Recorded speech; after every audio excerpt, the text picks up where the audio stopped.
Hi, this is Greg Hildebrandt. I've been a professional artist for 62 years. I've done a lot of artwork in that time, and I'm still just trying to get it right.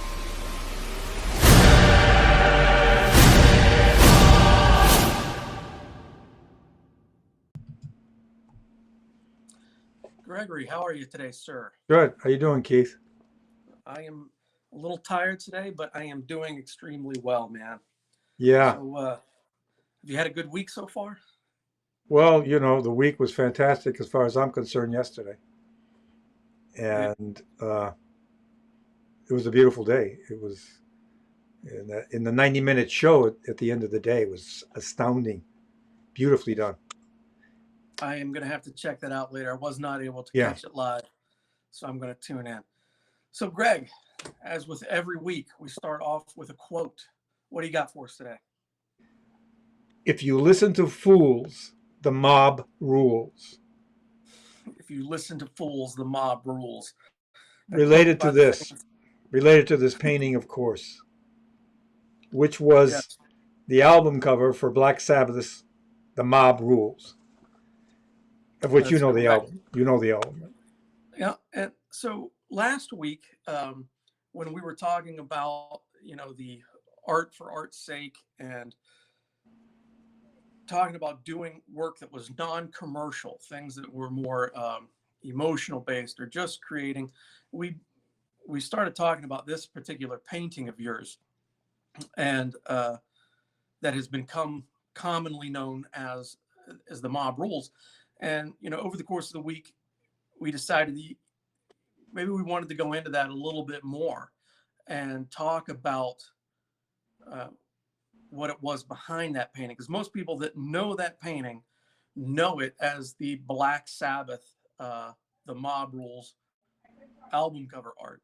And I think that is probably actually my first exposure to your art back in, when that album came out, in the 80s, when I Early was 80s, just, 1980, 81, something like that, I think. yeah, around there. I was a little guy. But going through my dad's collection of vinyls, that album was in there. So that was Yeah. my first exposure to your Mm, stuff. interesting. Um, More than Star Wars or anything else Hmm. was through Black Sabbath. And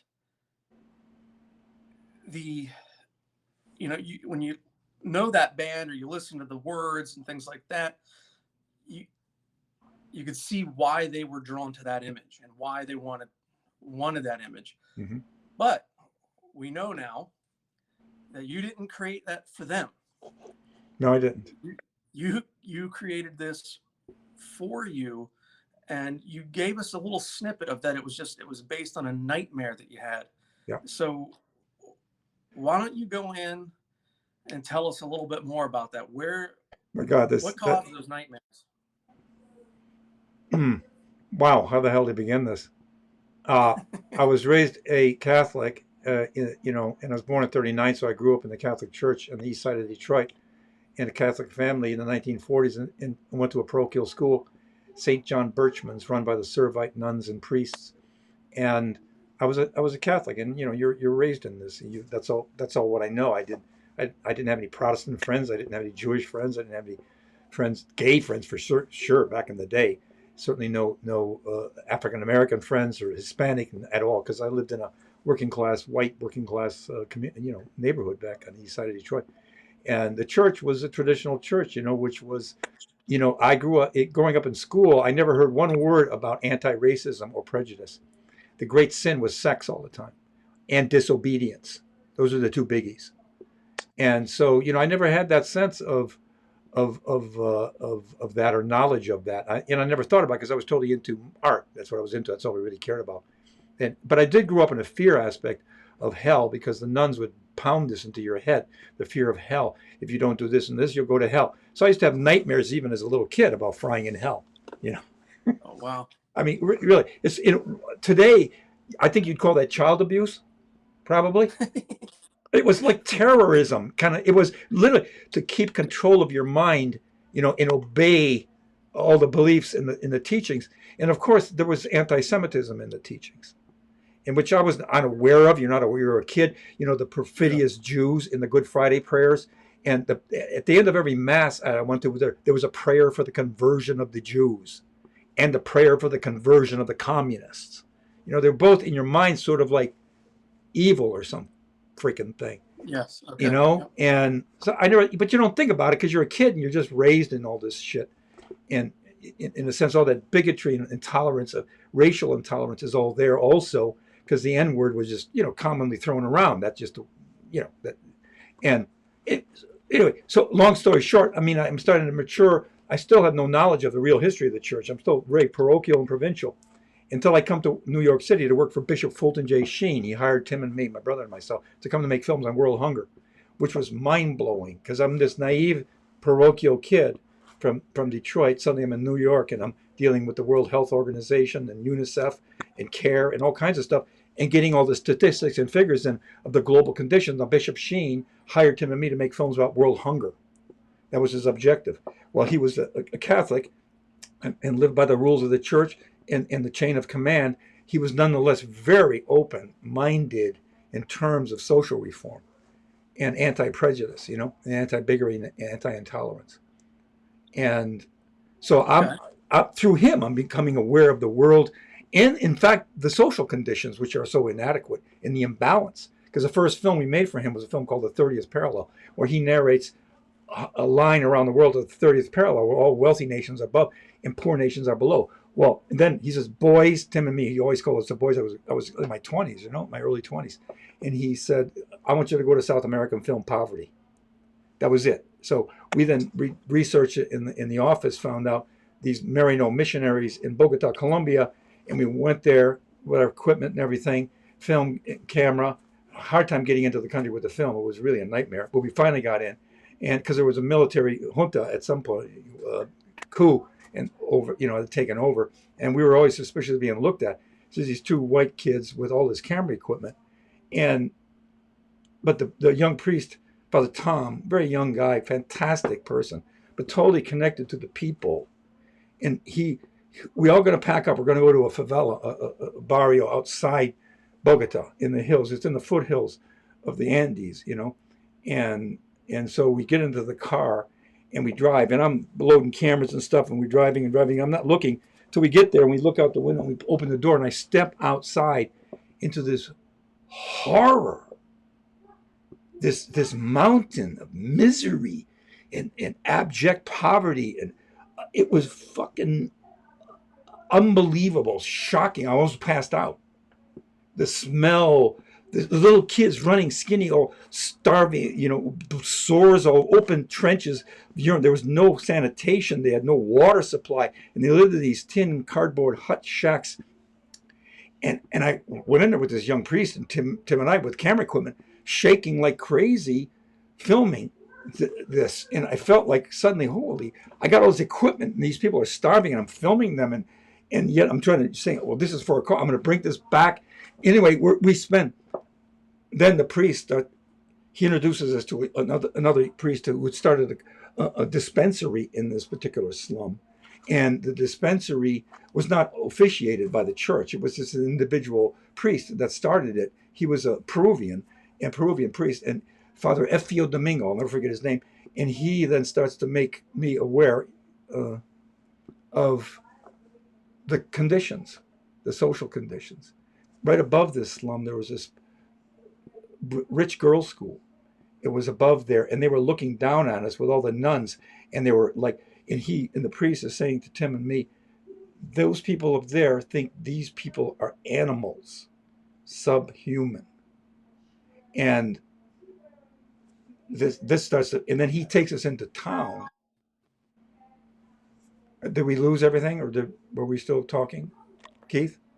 Yes. Here I am. I'm back. Can you hear me? Yeah. I don't know if it Okay. registered, Sorry. but Yeah.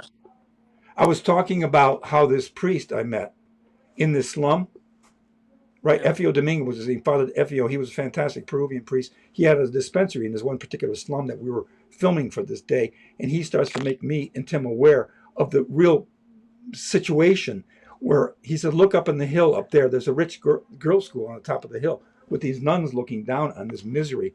And he's telling us, he's Spanish, I didn't speak Spanish. He's talking through this translator, young priest, and he's saying, look at those people up there. They think these people are animals, subhuman. I said, what do you mean, Hmm. animals? No, they really think they're subhuman. And I said, what?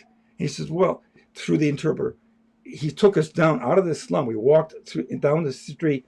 And in this slum, you see there's this big wall with these busted glass bottles along the top. And on this, that's how extreme it was in this country. I was blown away. I never saw anything like this. Extreme poverty on one side of the wall. On the other side, the oligarchy, the ruling class lived in, middle class, nice, clean neighborhoods, and totally protected, and armed and everything. And it was really just so. And he takes us down into town, and we walk around the corner, and he's looking at this magnificent 1500s beautiful building, because everybody had been there, conquistadors and everything. And he says, that's the papal nuncio's palace, the Pope's representative. Okay. So he's standing there. Anyway, this is getting long. I'm becoming, in other words, by the time I got back, my mind had been blown. I was no longer the same guy. And I saw this global condition of misery and poverty and extreme, and the wealth of the church. And Bishop Sheen had been talking about the wealthy church. He would constantly say stuff like, who amongst the poor would not gladly take the vow of poverty that we priests and nuns take if they could live as well, eat as well, be housed as well? So he was always doing that. And that's what that 30th parallel film that we had made before this was all about, that contrast and showing these conditions. So now I'm getting freaked out. And socially, my mind is going. I'm seeing the church as being this hideous, and I'm reading a lot. Now I'm becoming aware. I never knew about the Spanish Inquisition. Can you imagine a kid? How old were you at this time? 23, 24. Okay. And I was very naive about global stuff, and so suddenly my mind blew, and then the conditions of which are happening in this country. I'd served in the Army, and I was in the reserves, and I was in the reserves for 8 years, and I never was in combat, but the closest I came to combat, as it were, was in the Cuban Missile Crisis. And our unit said, go home and pack your duffel bag and get ready to leave, to take off, if you're called. And I went home and packed my duffel bag. So did Tim. And I would have gone. I would have definitely gone. If I was called, I would have gone. I mean, I would have gone into combat, whatever needed. But now I'm getting aware. I'm aware of the Vietnam War, through the news. Now I never was even thinking about it. Nobody thought about, well, a war being something that you could say no to. You just, you never thought in those terms, right? So all this is happening, and I'm becoming aware, and I'm meeting young people, and they're coming to me and asking my opinion about what should they do. Their conscience won't allow them, or maybe fear, or what the hell ever. And I'm trying to reason and talk and think it through. Now my mind's going, and it's coming up against the establishment, the clerical establishment, which is Cardinal Spellman in New York is waving the flag. He was Bishop Sheen's superior and completely the opposite of the bishop. And the bishop was never anti military. I mean, he certainly was a believer in Jesus Christ, the Prince of Peace, So there's this dichotomy. There's this conflict going on within me. You know what I mean? How can you, if you follow Christ, it's a new commandment I give you, that you love one another. I started to take it really literally and started to read Gandhi, started reading more of Thomas Merton, the Trappist monk, who was isolated but connected to the world. So I'm traumatizing all over this stuff. And finally, the bishop is ousted. He's kicked out because he's too concerned about the conditions. He's not conservative enough. And this new guy takes over, and he is completely the opposite. And there's more turmoil. Daily moment, I was really going through sweat and blood, and this came out of it. And this dream came out of all that. And to me, it was a representation not only of the church, but the global monster, the eternal Nazi, the torturer, the victimizer. So that it's not just about religion. It's politics. It's, you name it. It's the whole schmear. That's that painting. That's what that painting's all about. Okay, so I'm going to ask you. It's always very hard to relate a dream to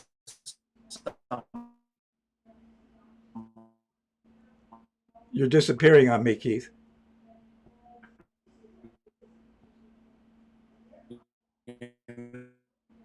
You've disappeared.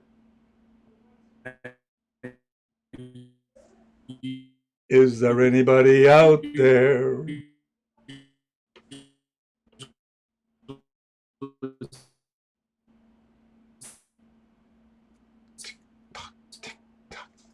Uh,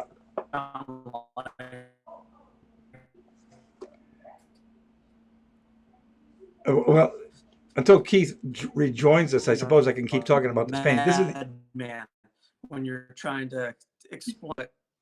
Giggles. Oh you. no, or what's going on? You're cutting out on me, Keith. You're completely gone. So I don't know. I mean, if this is still running, I suppose I should keep talking about the picture until Keith comes back. But this is the original, and so all that dream came out of what I've just said, all the internal questioning and uh, anxiety that I was going through at that time, and uh, and Keith, are you coming Can back? you hear me? I'm back. So Can you hear me? I tried to keep talking. I tried to keep talking a little bit while you were. Sorry about that.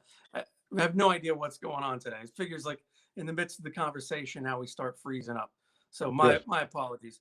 So I'm not sure where you went to, but if I wanted to back you up, and what I was saying is, I know it's typically very difficult to describe a dream to somebody, right? You usually sound pretty crazy when you're, Sure. people aren't in your imagination. But I have to ask this question: do you still remember the dream? Yeah, vividly, as though it happened this morning, last night. Okay. Very clear. I was walking through all this trash and jumping, destroying like the dregs of humanity, of the edge, the fringe of the city, the run down, the discarded, the abandoned, the destroyed, the built up and then disassembled and murdered and butchered, and that kind of feeling about an environment. And I'm walking through this, and I come around this corner of all this destroyed structure, and this group is standing there with this rack, with this. In my mind, I knew there was no words. There's no verbal thing. Nobody's talking to me, but I knew what it was. That rack and this skin was their last victim of these butchers, these murderers, these monsters, these destroyers, these crucifiers, whatever you want to call them.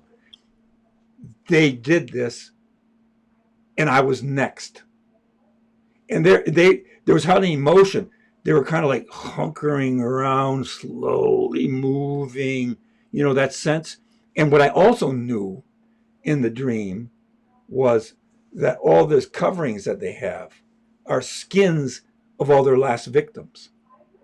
So they're basically, and you notice it's just a black hole. There's empty. There's no faces, because all they are the victims that they have murdered over the centuries. That's what they are. That's the sense that I had about the dream. Then I woke up because it was like, you're next. You're next. Boom, I woke up. But it's that clear. And I always wanted to make a movie of it. And also this, that was a dream. And then I sketched it down. This would be probably 69, something like that, 70, 1969 or 70. And I didn't paint how old it. were you then? Well, I was born in 39. So what the hell is that? And I sketched it. You're about 30 at this time. Yeah. And I sketched it out. I didn't paint it because by this point I'm out of the church production of films and everything. And I'm freelancing with my brother, just doing general illustration. You name it, everything. Children's books, Reader's Digest illustrations, believe it or not.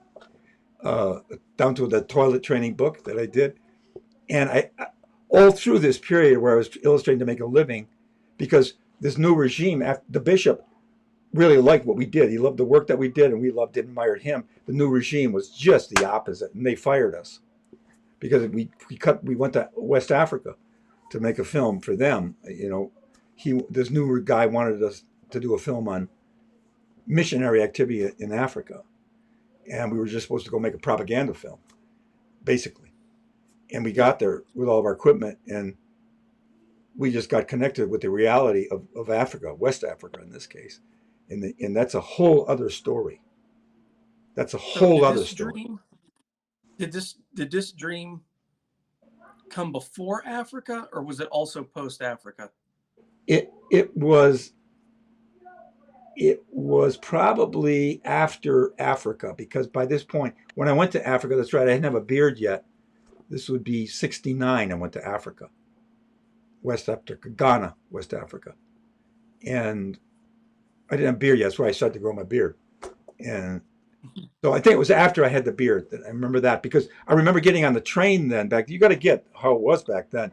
You know, the guys that were growing beards, even. You didn't even have long hair. I wore a suit and tie every day, and I had a beard. These guys who never looked at anybody on the PATH trains, or, you know, on my sojourn into this, my commute into the city, they buried their faces in their Wall Street journals. You know, they run into those chairs, bam, grab those seats, so that no woman could eat. No woman would stand there in front of them, and these pricks would sit there buried in their newspapers. They never looked at anybody till I came on board with a beard.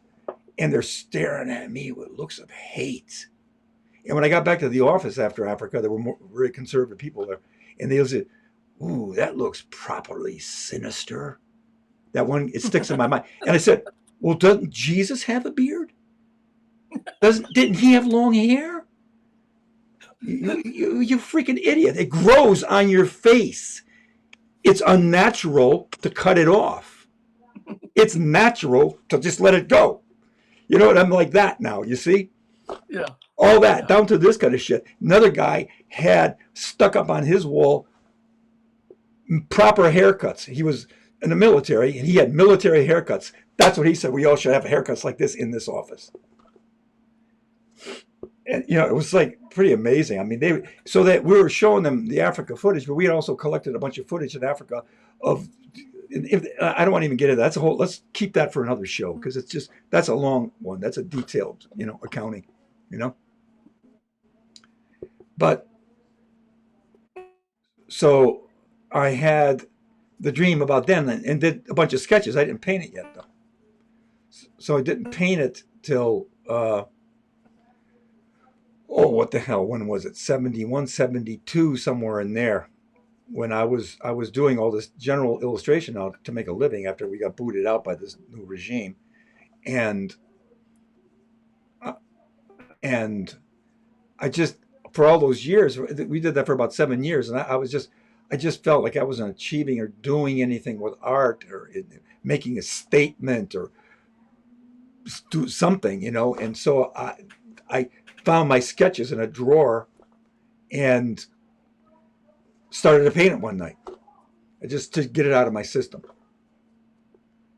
And with the idea just to get it down, just to get the picture down, just to get the thing out of my system.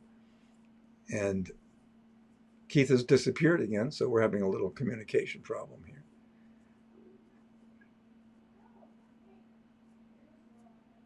So I don't know whether this is still live, being new to this or not. In any event, I sat and I started painting this, and I pretty much kept at it till I finished it. And it was painted on a piece of illustration board with acrylic. I use washed acrylic as a wash, not so. It's a little bit opaque on it, but mainly it's washed all on. And my idea or objective was to eventually paint it big.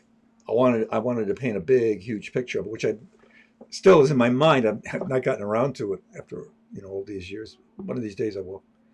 But that's kind of like the history of that painting. So Keith has disappeared. The thing now, talking about this. Hey, Greg. We're back again. I just kind of like went on and talked. I don't know whether it still registers. When you disappeared, do I disappear? Yeah, you still register. I'm sorry. I got to apologize. I'm screwing up the stream over here this week, man. I don't know what's going on with my system. Well, I kind of like talked like all the about. phone, everything is frozen. Yeah, Go are ahead. you there? Yeah, I'm here. I think I talked a little bit. I don't about on how I had gotten fired by this new regime because they were completely the opposite of the bishop, and we did not get Yep. agree at all. And they hated the film that we cut together, and they fired us. And then I started general illustration to make a living, which I was instantly got into. Tim and I both did in the city in New York. We worked for Golden Books and all Macmillan, you name it, Reader's Digest, everybody.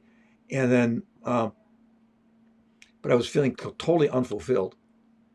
I was doing jobs and just making a living doing illustration. And it was not something that I'd just come out of this whole period in my life where I had this sense that I was doing something, making some kind of Yes. contribution, maybe making a difference in the world. You know what I'm saying? That kind of feeling. And I was really Yes. Yep. that was very important to me and huge and big and all encompassing.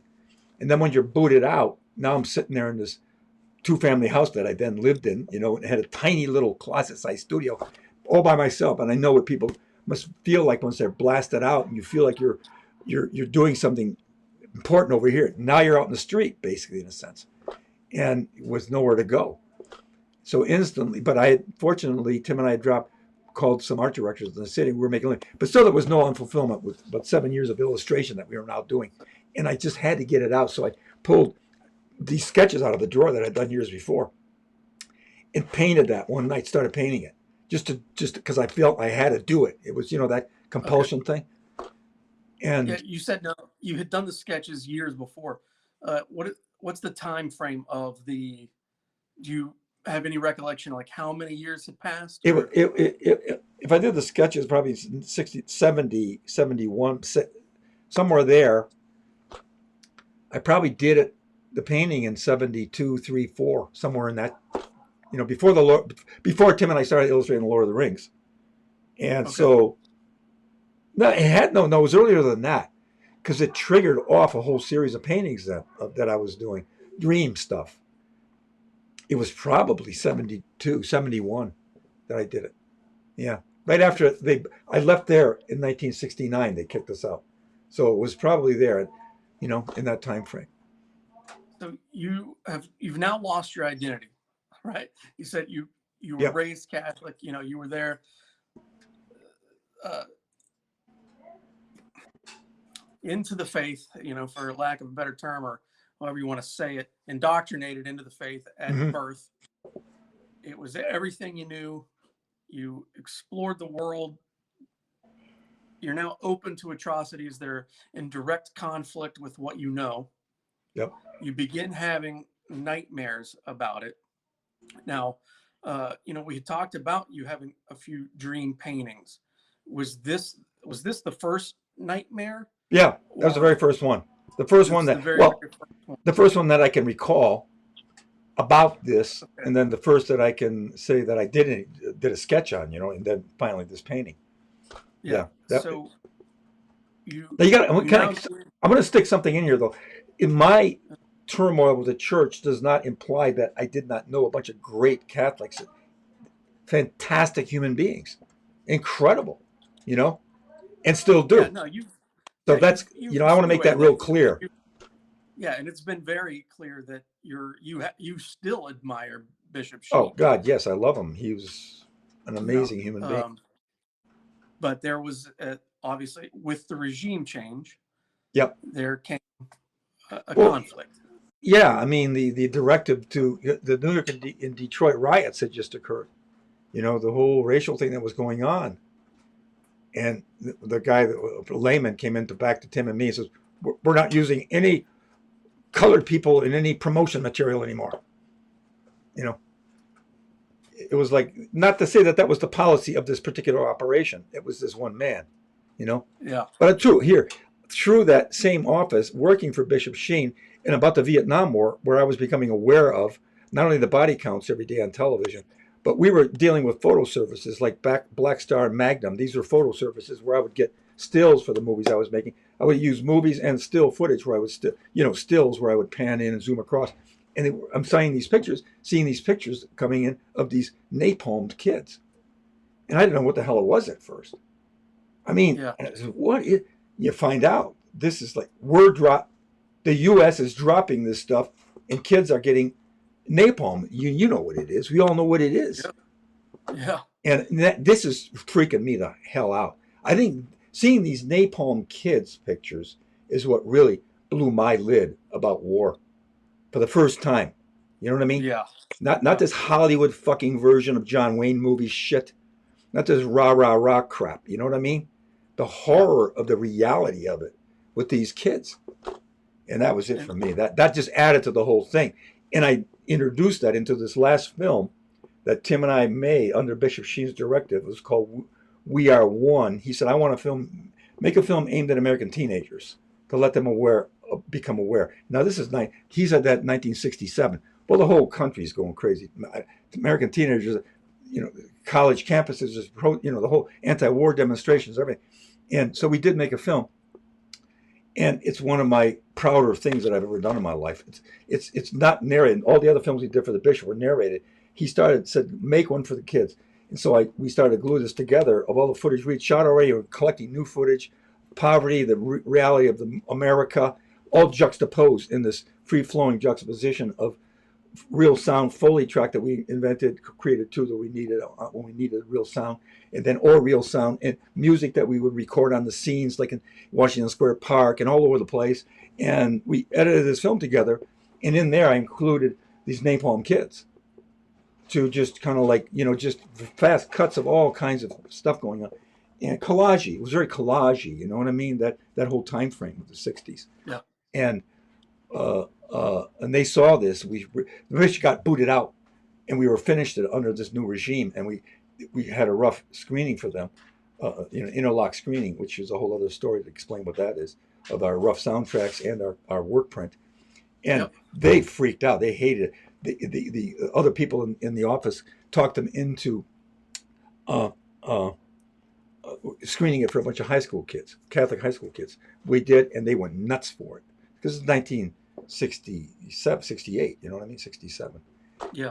In any event, so this awareness is all within me, and I made this film, and I still have a copy of it. Hopefully, we'll get it out someday, and and So, yeah, I don't know. I kind of, yeah. but No, but that's fine. That's but interesting. You're painting. You're painting for us the mental picture of what because this wasn't a normal nightmare. That painting's not you're like, oh, I had a bad dream. No, you're painting for us your life experience of what caused these yeah, nightmares. And so it's important that you fill in those details of what you are actually experiencing, and not that it's just another bad dream, or I watched a horror movie and then I had a right, dream about these guys. right, No, no, right. what you're telling us is that you were woken up to the realities of the world. Basically, that's it right there. You had lived a very sheltered life, and then all of a Right. sudden you were open up to the realities of the world. And then once you started exposing those realities, you got kicked to the curb by the institution that you identified yourself as. In a sense, yes, exactly what happened. Right.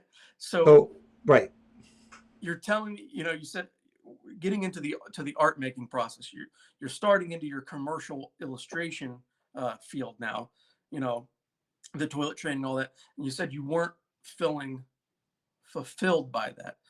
It wasn't you weren't expressing yourself the way you needed to. So then you went back to these sketches and you started to paint. started the painting, did the painting, in that, like I say, one year, like 71, 72, somewhere in there. Years go by. I mean, I'm illustrating now. That sat there. And then I started a series of other paintings, though, in the meantime. Another dream that had to do with the church. We'll talk about that one some other time, but it's another, for lack of a better term, surrealistic dream of, again, a garbage dump. It's always seems to be that when I have these dreams like that. There's always this trashy world, everything's destroyed and everything. And of this figure hauling this cross through all this trash, and there's this Jesus on the cross, but that's another story. I don't want to blow it now because we can show that painting too, because there's a Yep. lot of Yeah.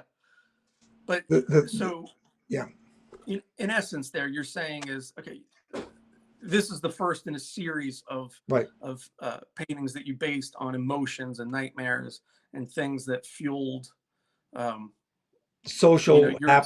right, the events of the world, what's happening in terms of war and racism and all of that. It was all coming into this, as opposed So to doing the jobs of illustrating a job for a cover or for whatever. yeah, Yeah. yeah. So getting into a little bit of the technical aspect of this painting.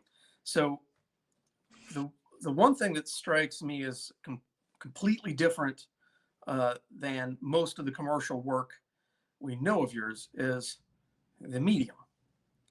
Medium and You color, right? paint, yeah, you painted this in watercolor. Well, With, acrylic used as a watercolor, okay, basically. so it is a thinned down Yeah, acrylic. yeah, thinned out acrylic itself, but used as watercolor. So Yeah, piece of illustration board. The way I started this was I kept away from this area right here, but I washed a layer of Payne's gray on the whole thing first because I wanted it grayed down. I didn't want any. There's no intense color about this thing. It's not black yeah, and white, but you wanted it earthy, earth stuff. You know what I mean? Just yeah, nothing bright.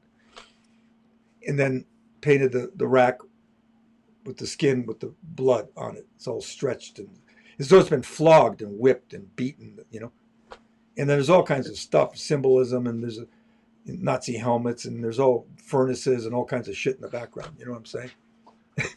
Which so is, yeah, I don't remember. The thing is, when I do these dream things, they start off as you can see the whole setup. You know how it is through a glass darkly, yeah, yeah. and then once you get into it, stuff starts to get more clear. It's really kind of interesting. And you're now you're becoming, as you're doing this thing from your subconscious, unconscious mind into the conscious world. The conscious world is starting to play with it a little bit also. Oh, because I started it out of the feeling of what it was, and as I moved into it, I understood it more and more as I painted it. I Yeah. understood what it was more and more. And it's the same with the other paintings that I did in this same ilk. Yeah, As I painted them, I got them more and more as I painted them. you began to you began to be able to interpret your subconscious, right? Is that what you're saying? Like your thoughts and Yeah, have it. I guess interpret. Yeah, understand it. The subconscious. I mean, again, that's how Dali painted, right from his unconscious.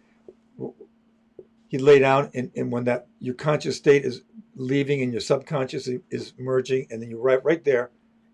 That's when he would sketch his yeah, ideas down. And that I don't know. I guess I don't know if it happens to you. It happens to me all the time. Now I can almost like at a certain point, if I lay down on a couch, empty your mind. Don't try to think about it, anything. Suddenly, something that has just whoop, it's totally crazy. It's great. this comes out.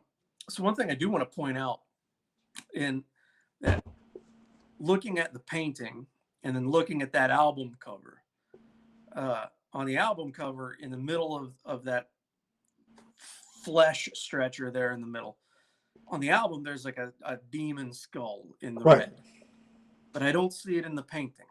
No, and also there's a hook here. See, I don't know if you can see it there. It's like just a hook on the chain. There's no overt religious things in there. They Okay, I got to tell the story of it though, because here now segue why? Because years go by. Now I go through illustrating. Tim and I do the Lord of the Rings. We get famous.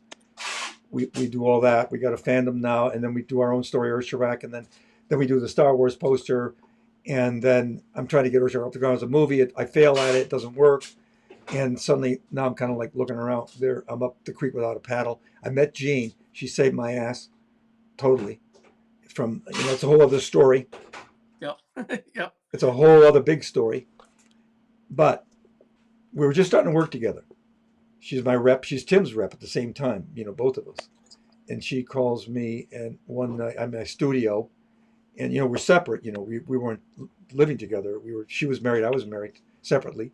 And she calls and said that how Jean, What? How did you exactly say it to me? I'm asking Gene right now About what? about when the Black Sabbath called you. Oh, I got a call from Black Sabbath's manager. They wanted to license the Crucifier's painting. They saw it in the art book. Right. So Valentine, but after we did the Lord of the Rings, Valentine Books did an art book on Tim and me, along with a bunch of other art that we had done. This was in that art book also. Okay.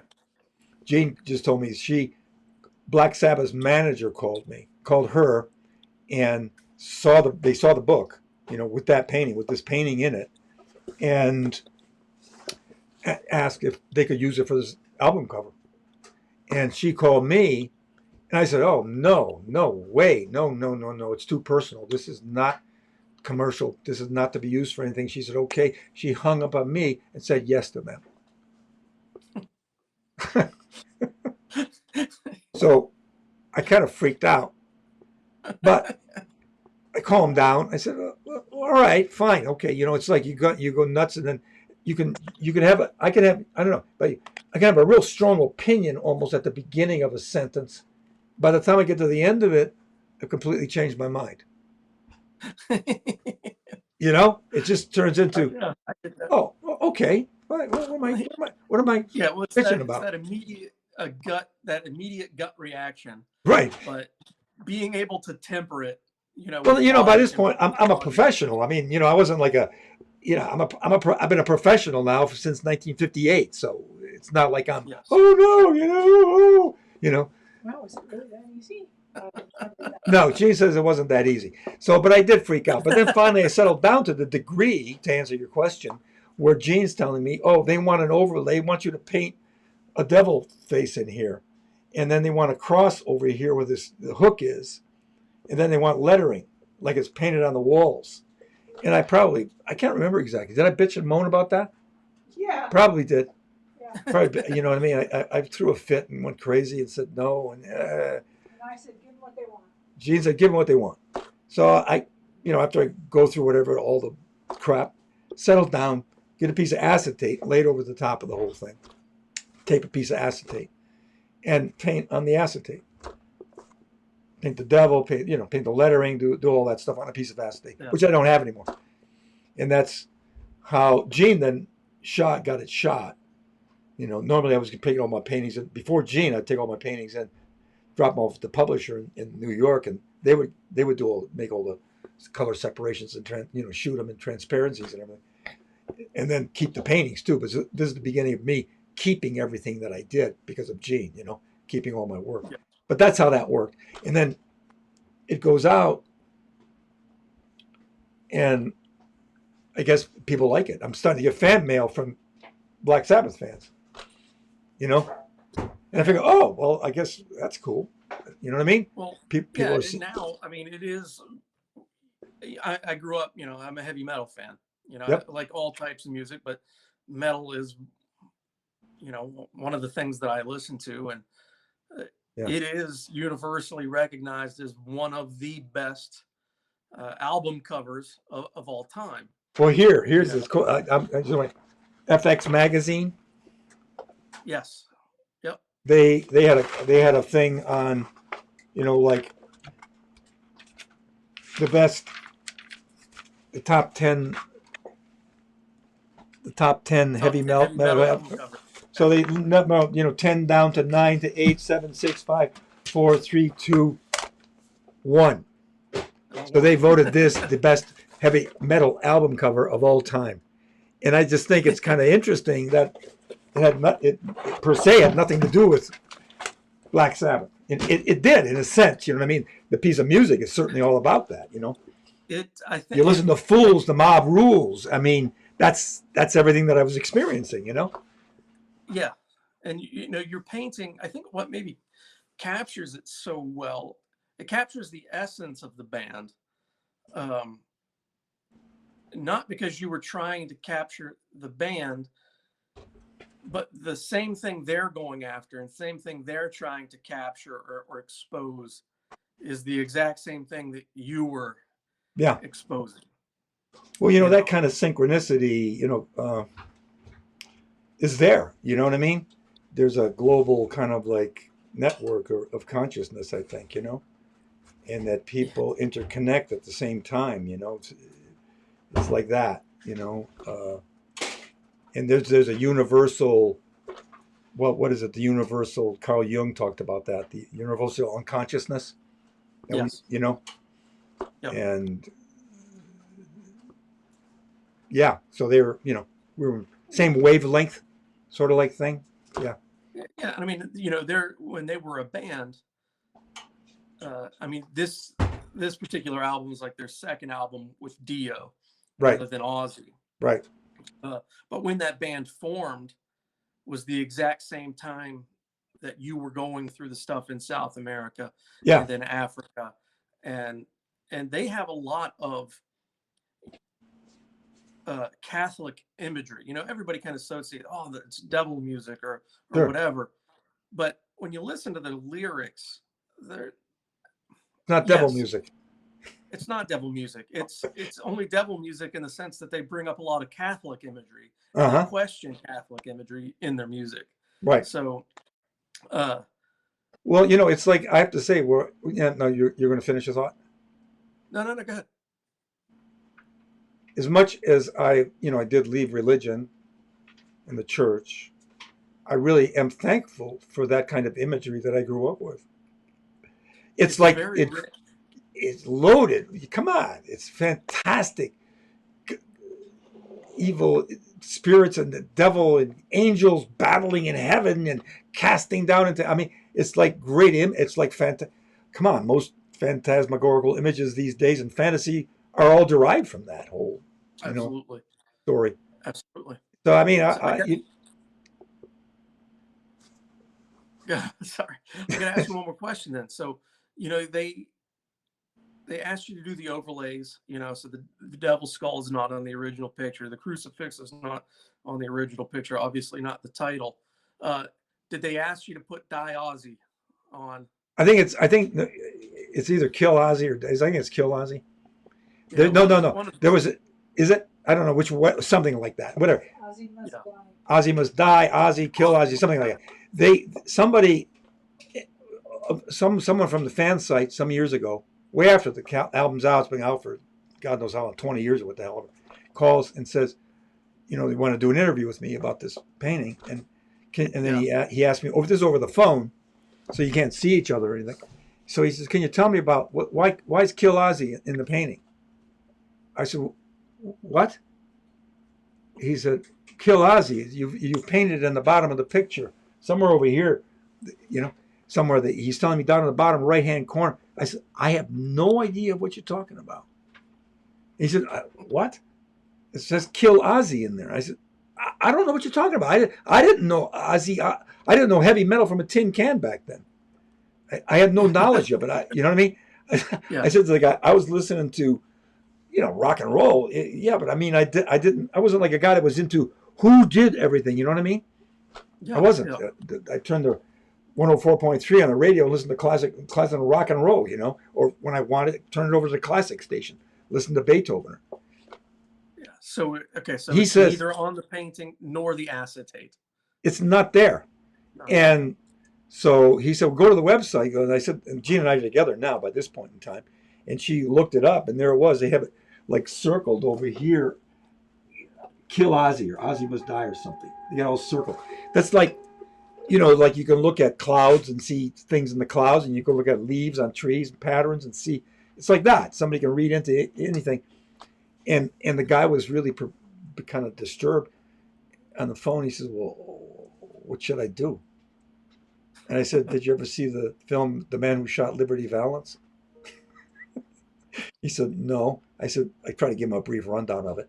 It's the Jimmy Stewart character is a doctor who supposedly shoots Liberty Valance from the shadows, but he isn't. It's the John Wayne character who shoots him from the shadows. And Jimmy Stewart gets the credit for killing the archetype bad guy, Liberty Valance, and builds up into a political career and becomes a whole Washington, a senator and everything. But it comes down to a newspaper reporter talking with a guy and revealing what really happened, and perplexed. What should I print? Well, when faced with printing the myth or the truth, print the myth. No, the legend. The legend. Print the legend. Who's the You know? legend? So I have I got a question regarding the business aspect of this. So, I mean, obviously, they're a massive band, right? I know they went through a slump for a while, but with in the '90s they brought back the Oz Fest, and Ozzy Osbourne became very popular, and Black Sabbath got together. Yeah.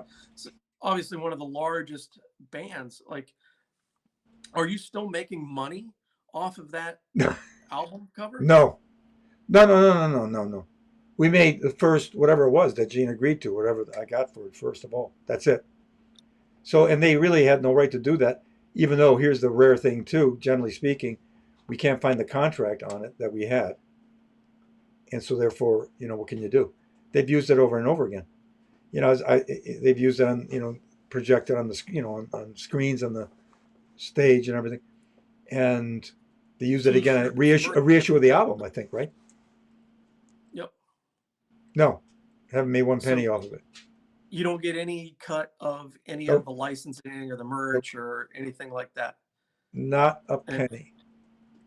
now, is it I guess the mob ruled. to your knowledge? Was it in the initial contract? I don't remember. Gene probably, would remember that more than me. What was the question? What was the question? Keem, what was the question? Gene, was licensing in the original contract? Was licensing in the original contract? Okay, you're not talking about licensing, Keith. You're talking about merchandising. So Yes. I licensed them the rights to use the piece of art on the Mob Rules album cover and to advertise the Mob Rules album.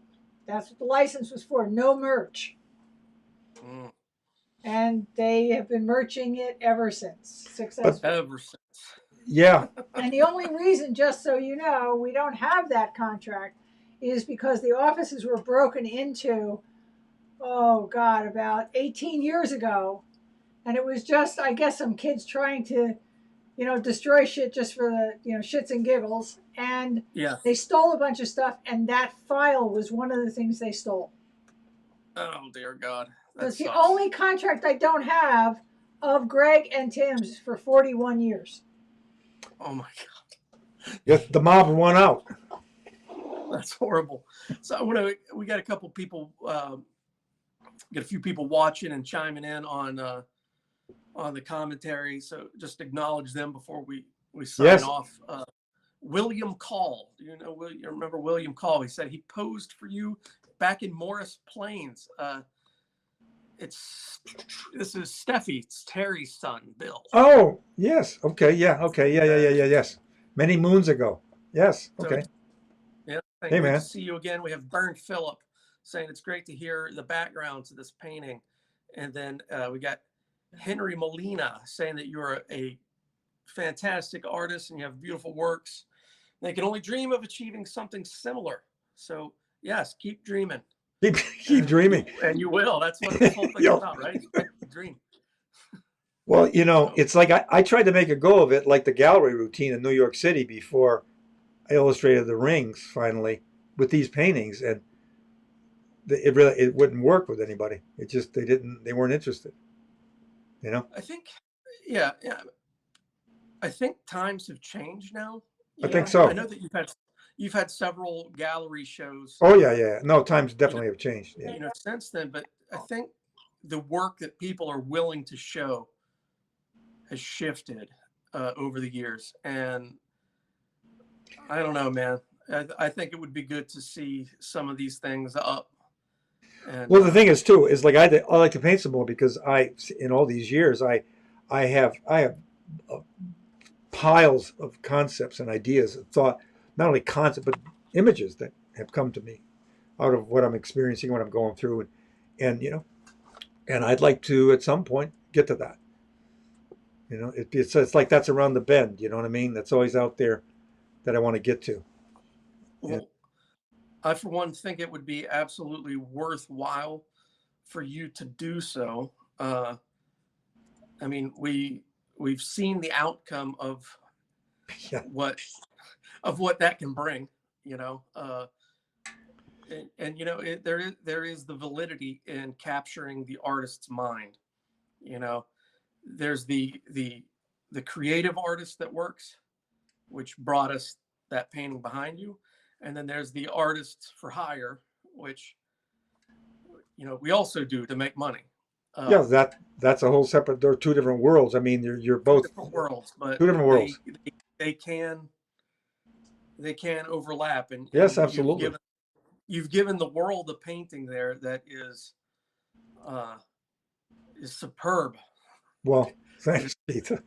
Now, Well, for me, it's one of the things that's the most meaningful to me personally. Obviously, I won't sell it, and not only because of the experience that I went through back in the day, and that it all came out of that, and that it's my life, but I mean, just looking at it as a work of art, totally separate from experience, my experience, and seeing the composition, the setup. For me, it's more successful than most things that I painted. Certainly, the more hyper recognizable one that everybody keeps. Oh, you yeah, did the poster. You know what I mean? But first of all, that wasn't my yeah, poster. It was Tom Young's to start off with. I did my yeah, take. Tim and I did our take, but it was Tom's poster. Great yeah. poster painter. Great poster painter. But this is me, and yeah, That's that's all always the you. one that you're, you know, Yep, it's you, yeah. and it's terrifying, man. Now, was this I we had a very brief conversation that I just want to touch on quickly. Was this the final? No, no, no. That's what this. I look at that. Once I started it that night, I started that night in where 1971, two, and no, no, no. I painted, I painted, I painted. I kept at it until I finished it. But it was almost like just to get it out of my system, and I had the sense, the idea that I wanted to really pursue it, take it like big. Now paint it big, paint it seriously, paint it like huge, Yeah, almost life size. That sense, and I might do that. It's always been there, and all this other stuff arises, and you're working on all kinds of a million different things. I'd like to go back and not back, but yeah, take it on now. That subject, now, using that composition, that setup. You know, would you uh I mean, you would only know once you got into it, but would you try to apply the exact same techniques and everything, like to just recreate that much no, larger, or no. would you envision going after it in a different way? I go after a different way. I'd opaque it on a canvas. It would be not a Okay. wash. I mean, I'd be using wash and opaque and working it just like a painting. Straight ahead painting with you know, thick and thin and all of it, not just as a wash type thing. No, I No, did that already there. I don't want to do that again. It would you have don't to want be a to do it completely again. different way to handle it. Okay, Well, so and the danger of that, of course, is like with when uh, when Diego Rivera repainted his mural at the one that they bashed off the walls at the Rockefeller Center, and he yeah, went back to Mexico and painted it. To all what I've read about people observing it, it never made it to that original in New York City. you Because they couldn't had recapture the magic. it just didn't. It was the composition was all there, the information was all there, but there was something that was lacking in it. That's the problem if you go to redo something. I don't True, know. I'm yeah, not saying that would happen. I'm saying but that but there's the danger. You said yeah, it's the there's a danger. danger, You know, and yeah, because the same energy is not necessarily behind the brush strokes. right? But here's the only difference there, I guess, or maybe not with him though. Maybe with him too. I don't know. With me, there's the mob is still ruling. It's still going on. This Things are still mentality going on. is still there, as Yeah, big as ever, you know, if not bigger. if not bigger. So from that point of view, it would be not about now too. I mean, it wouldn't be. It's not the past, It's the Yeah, present. So that would make the difference for me because I could get into it on that level now of the awareness of what's happening all around us. You know. I for one would be incredibly interested in seeing that and seeing the take that you would have now where you're at in your life, but from that concept that sprung forth 50 years ago? Yeah. Yeah. The again, like I called him back then, the eternal Nazi. They Yeah. seem to have been there from the beginning of time, huh? I guess when Cain killed Abel. Yeah, it's the seed of evil, right? Yeah, exactly. That's there. All right, man. So that is going to bring us to the end of our conversation. As always, it's been fun in spite of my couple moments of freezing up. You're, But oh, hey, man, thank you so my much. my cat just jumped up here. Oh my God. Hey, buddy, you're trying to get out of the act here. Always great with when the kitty This is cat Clyde. makes an appearance. His sister Bonnie is running around somewhere. Yeah, Clyde had to say hi last week too. But man, I got to say, thank you so much for Keith, giving us some of that background. Gene, Truly appreciate it. Clyde jumped up on this thing. I don't know what he did. I can't hear you. Oh no, he hit mute. Clyde jumped up on here and screwed up stuff. So Keith is not. Not a clue, Keith. You're live, but I don't know where you went. Okay. What did he hit? What did he hit? I don't know. I think it's time to Mute. end. Yeah, but he's got to do his advertising thing. Okay. Well, he's. Next time. Next time.